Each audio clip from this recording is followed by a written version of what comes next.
নতুন আরেকটা ব্লগ নিয়ে চলে এলাম। কোষে দেখি 22, পেজ নাম্বার 219। ব্লগ শুরু করার আগে বলে নিই, যদি আমার বোঝানো ভালো লেগে থাকে অবশ্যই আমার চ্যানেলটাকে সাবস্ক্রাইব করো, শেয়ার করো এবং লাইক করো। একটি সরলরেখা XY এর বহিস্থ বিন্দু জেড দিয়ে কতগুলি সরলরেখাংশ আঁকতে পারবো দেখি, যারা XY এর সমান্তরাল। তাহলে একটা সরলরেখা নিলাম XY, তার একটা বহিস্থ বিন্দু নিলাম, যে কোনো বহিস্থ বিন্দু হলো জেড। এবার আমরা একটা সরলরেখা আঁকবো XY থেকে যে কোনো বৃত্তচাপের।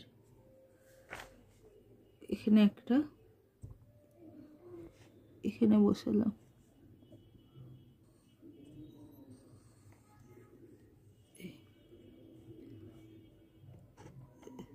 এখানেও বসাচ্ছি ওই একই মাপের বৃত্তচাপ। এবার এইটা জয়েন করলাম, এইটা জয়েন করলাম।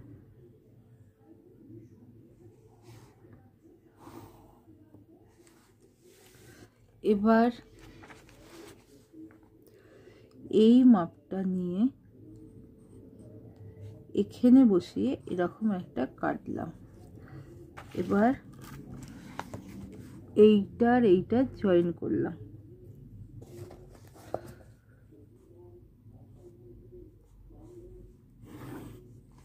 তাহলে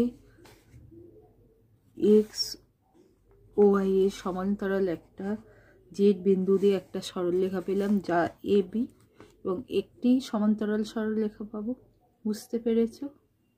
2, হাবিক খাতায় একটি সরলরেখাংশ PQ এঁকেছে এবং PQ সরলরেখাংশের বহিস্থ একটি বিন্দু R এঁকেছে।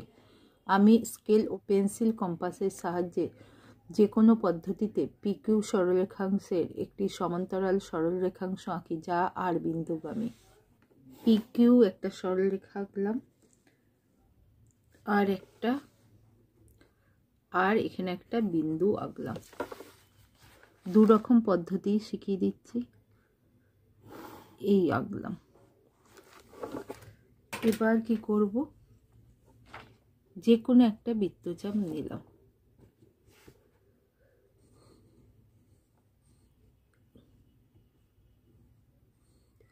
এই বৃত্তচাপ নিয়ে এখানে বসালাম। এবার এই মাপ নিলাম,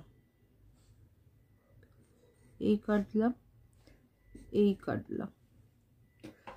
এবার এই দুটো যুক্ত করলাম।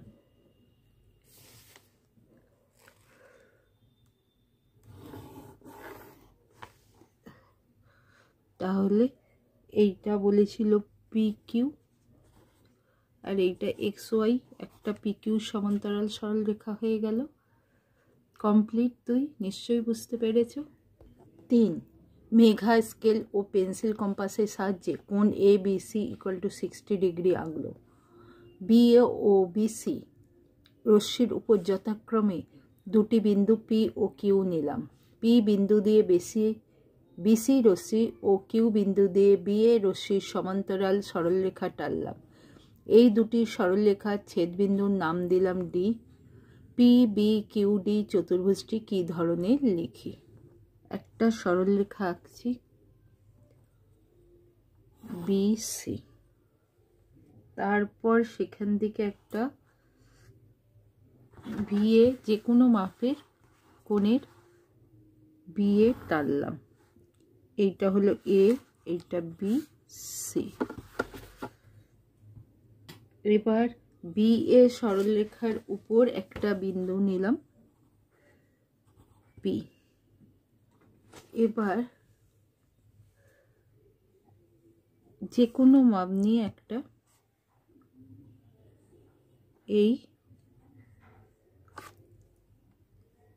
এখানেও টানলাম। তারপর এই বসিয়ে এখান থেকে আমি একটা ছেদবিন্দু টানলাম। এবার এই ছেদবিন্দু এই হলো, এটা পি হলো। এরপর এই একই বৃত্তচাপ নিলাম। কোন বৃত্তচাপ? এই বৃত্তচাপটা নিলাম। এখানে একটা বিন্দু দিলাম, ধরো কিউ। কিয়ে বসিয়ে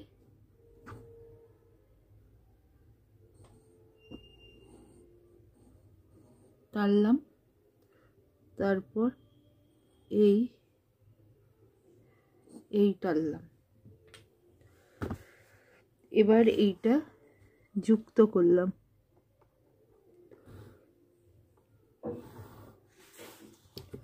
এইটা হলো ডি। এইটা যে রশ্মি, এগুলো রশ্মি শেষ হয় না ওয়াই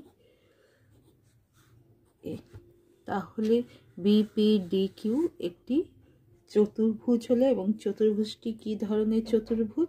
চতুর্ভুজটি হলো, লেখো, চতুর্ভুজ পিবিকিউডি একটি কি চতুর্ভুজ? সামন্তরিক।